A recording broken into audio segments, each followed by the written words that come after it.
So center line's here. So for a round punch, my Wu would be in the center. My wrist bone would be adjacent to the center, not exactly in the center, in the bone south. So both of these are in the center for a straight punch. Sorry, for a round punch. For a straight punch, they would be out here. See? Here for a round punch, here for a straight punch. I'm going to do the same thing I just showed you, but I'm going to face out there. My opponent's here, my center's out here. Round punch in the center, straight punch in the center line. Notice I did that without moving my torso. I kept my torso fixed in space as if someone poured cement over me and I can't move my body. So my feet and center line are facing to the right-hand corner of my square or room. For a straight punch, I'd block it out here. For a round punch, I'd block here. Without moving my body. See the difference? So that's for a straight punch.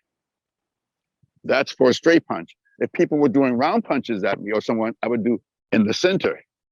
See, I'd be out here. So for a round punch, I'd be here. But for a straight punch, it wouldn't make sense because look, see, you can see me. You can hit me with a straight punch. So, and if you threw a round punch at me, it wouldn't make sense to do this because you could come around here and hit me. See? So without moving my body, I'm only moving my arms. I'm isolating my arms.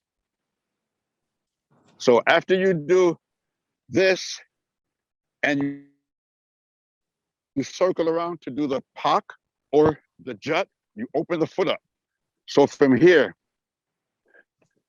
remember, this is the central line. You come back in, central line. I drop my elbow, do a lao sao and a pak or a lao sao and a jut, and watch my right foot. See how it opens up? And then I kick and circle and land. So whenever you kick, don't just drop your foot. You circle around, okay? Whenever we do a front kick, we do open hip. Whenever we do a front kick, we open the hip up and kick out there. Because if I kick with my body square this way, I only have this much distance. But if I open my hip up, I have more distance, see? So you kick out there. So that's why when you're doing the Chum Kiu form, you open the hip up. Some people just do this and leave this foot here and kick. Open the hip up. That's how it's going to be in a real situation. I'm here, the punch comes. See how my foot's pointing out that way? Even if I'm in a front stance, the punch comes, see? And I circle around and then front kick. If I stand here, my base is only the distance from my belly button to the small of my back. But if I stand this way, see, it's a wider distance than this way.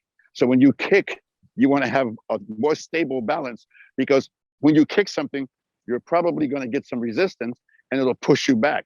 If you face your toe at your target, you're going to get pushed back. But if you open that hip up, you got more extension. That's why you don't want to do a closed hip kick. Remember that. Okay, when you're doing the jut sao, you don't want your fingers, your palms exactly flat because you hit that radial bone and radial nerve. Turn it this way a little bit, see? Now in Silam Tao, we do it flat like this, completely flat, but it should be that way because you don't want to hit the radial bone or the radial nerve. And if you've ever done the jong really fast, when you get into the groove and you go, bam, and you feel that electric shock, it feels like a sharp needles in your radial nerve. That's because you hit it with the radial bone and the radial nerve. You want to do it at an angle like this. So the jut would be this way instead of flat. Okay, especially if you're doing it fast. We never do whole palm strikes in Wing Chun. Never this.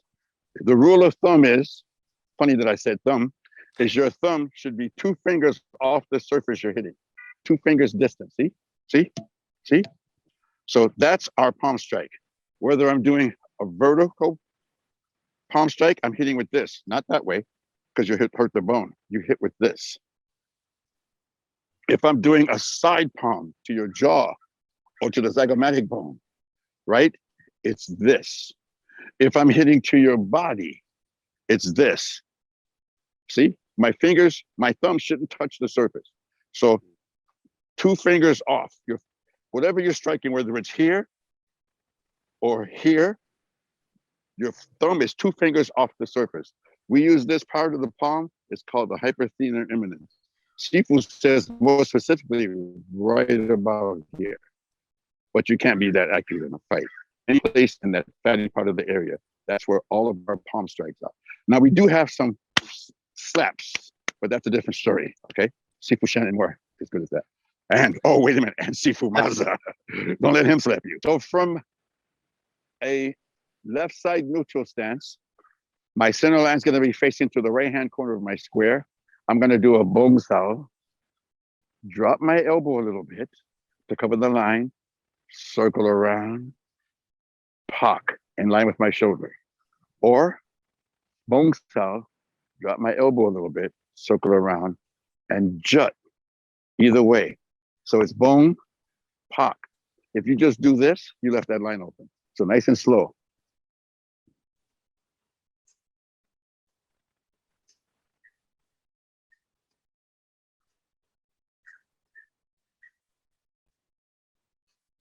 Now I'm overemphasizing.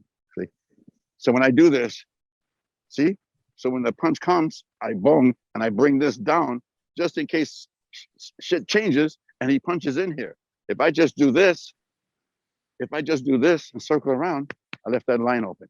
The line of attack. So from here, boom.